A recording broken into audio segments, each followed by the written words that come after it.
Imagine walking through crowded streets with people all around you, yet feeling strangely distant, as if you are observing the world from behind invisible glass. You smile during conversations, you participate in social gatherings, you do everything that is expected, yet when the day ends, a quiet discomfort settles in. Small talk feels empty. Loud environments drain you. And even when you are surrounded by others, a deep sense of loneliness remains. This experience is not about shyness, arrogance, or a lack of social skills. It is something far more subtle, far more structural.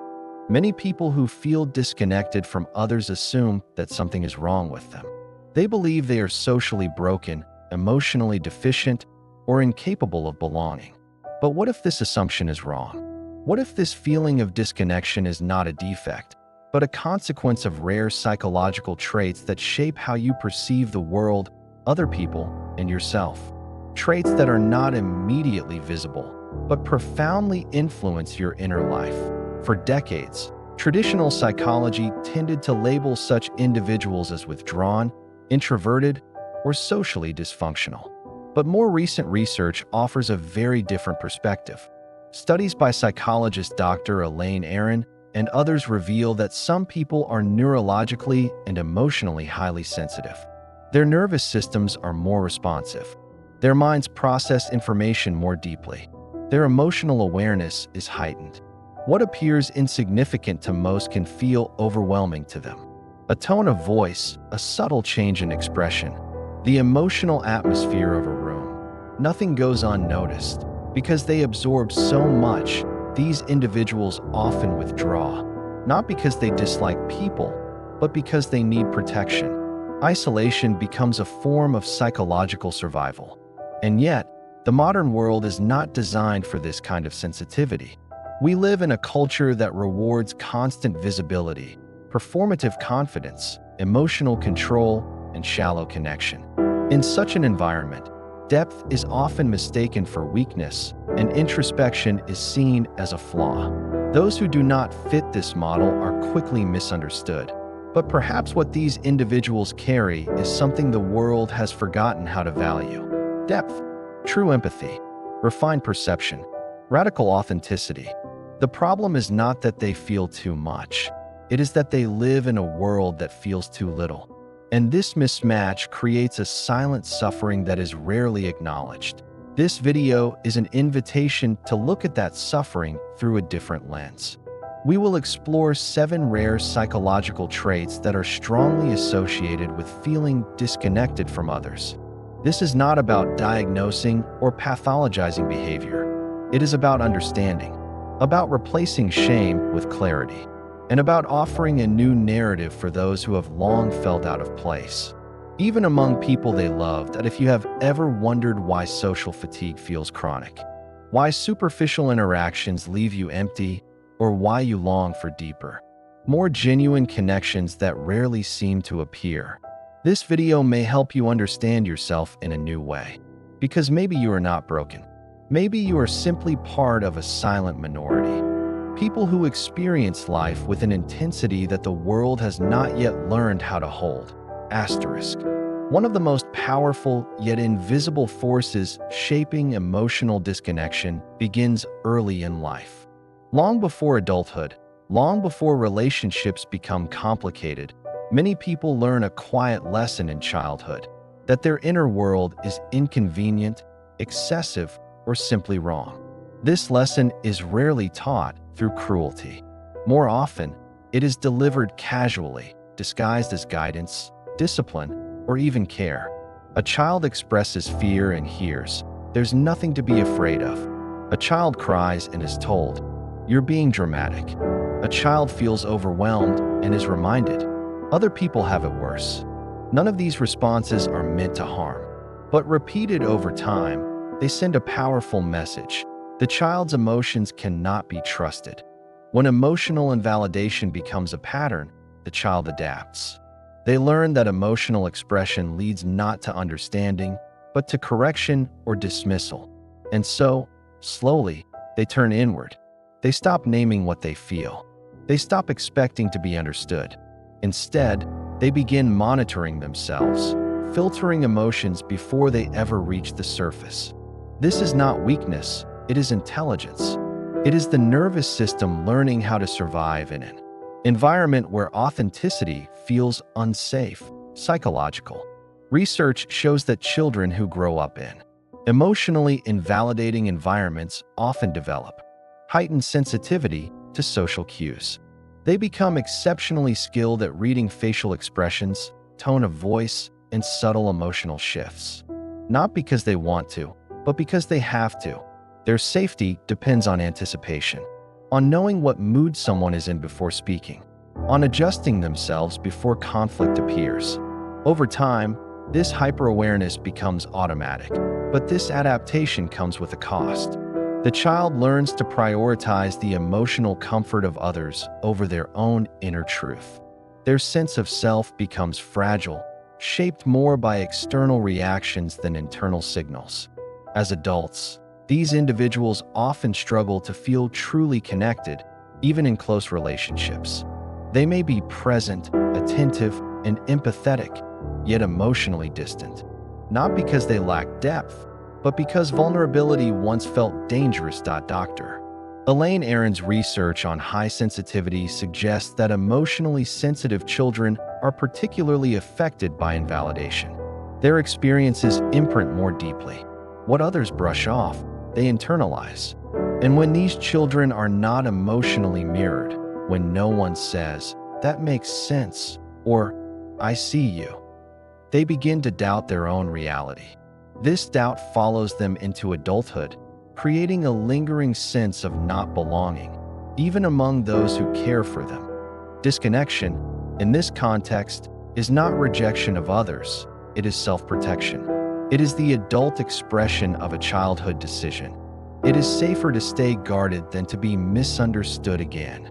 And unless this pattern is brought into awareness, it continues silently, shaping relationships, limiting intimacy, and reinforcing the belief that something is wrong with the self.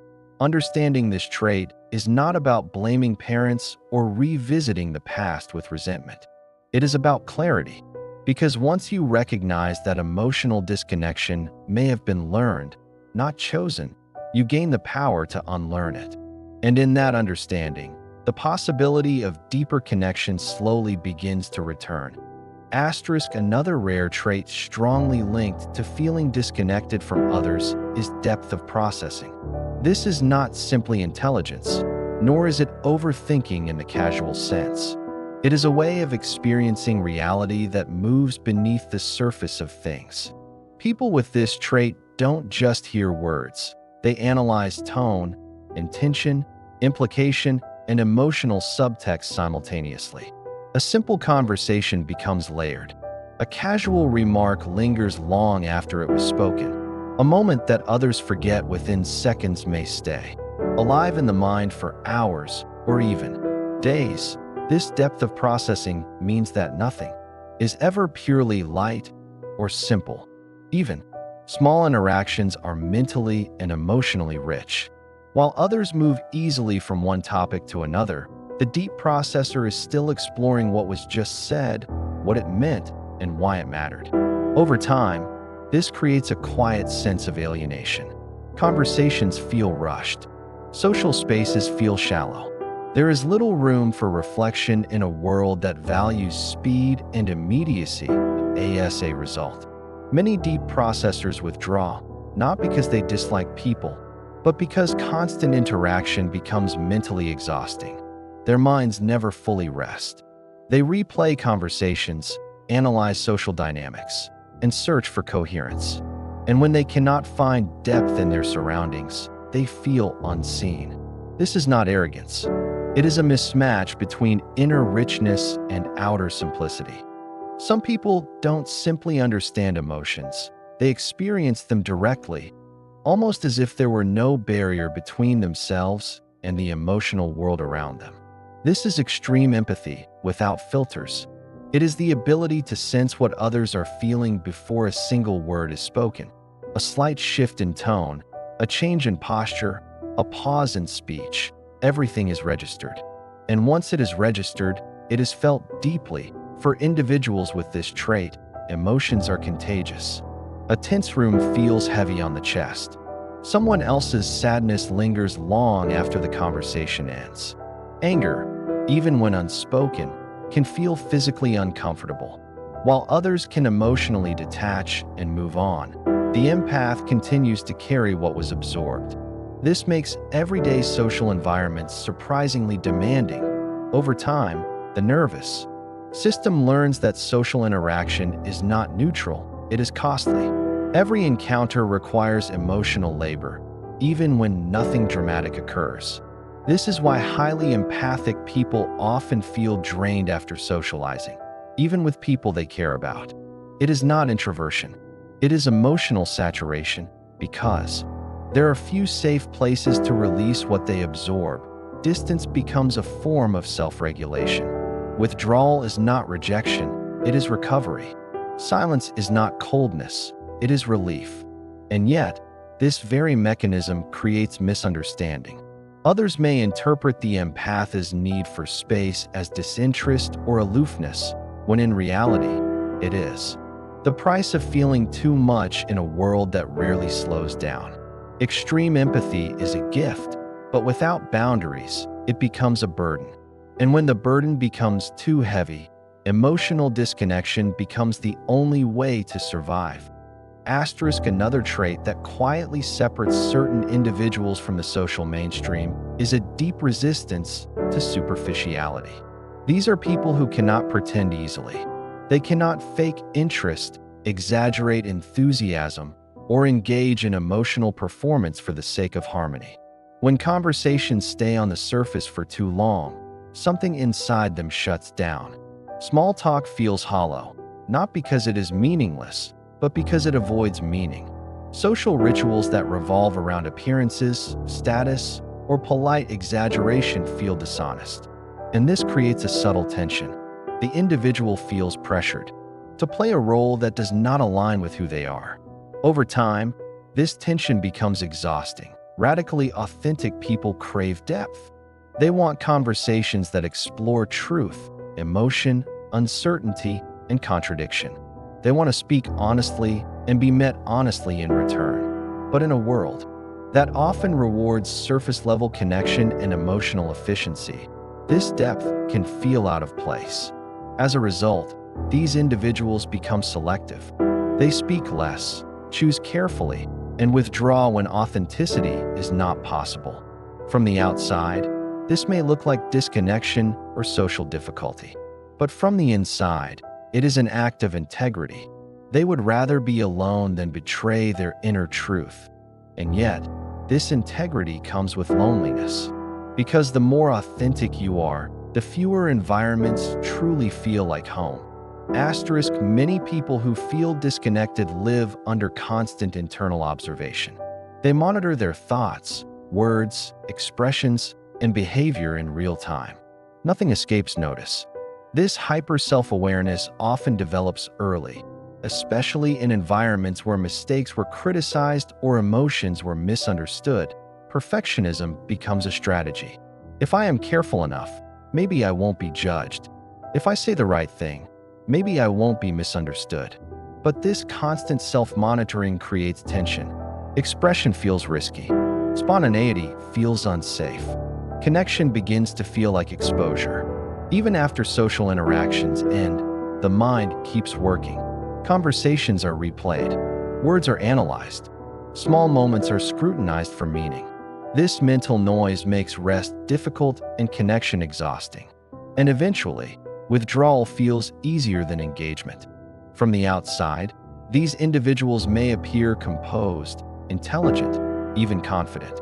But internally, they are navigating a relentless inner critic, one that demands precision, control, and emotional restraint. Disconnection becomes a byproduct of self-protection. Perhaps the greatest irony is this. Those who feel most disconnected often long for connection more deeply than most. Not casual companionship, not surface-level bonding, but profound emotional intimacy. They want to be seen, understood, and met at the level where thoughts, emotions, and meaning converge. But because this kind of connection is rare, repeated disappointment can lead to retreat. Shallow relationships feel unsatisfying. Forced closeness feels draining. And so solitude becomes preferable, not because the desire for connection has disappeared, but because settling feels worse than being alone. Books, music, nature, and inner reflection become substitutes for human intimacy. These spaces feel safe. They do not demand performance. They allow depth without misunderstanding. And yet, beneath the solitude, the longing remains. Quiet, persistent. This longing is not weakness. It is evidence of a heart that still believes connection is possible. Feeling disconnected from others does not mean you are broken. In many cases, it means you experience life with greater depth, sensitivity, and awareness than the world is prepared to accommodate. Traits like empathy, authenticity, introspection, and emotional intensity are not flaws. They are rare forms of perception, but rarity often brings isolation. When society lacks the language to recognize depth, those who carry it are left to interpret their experience alone. This video is not about changing who you are. It is about understanding who you are. About replacing shame with clarity. You are not too much. You are not defective. You are not failing at connection. You are navigating a world that moves faster and feels less than you do.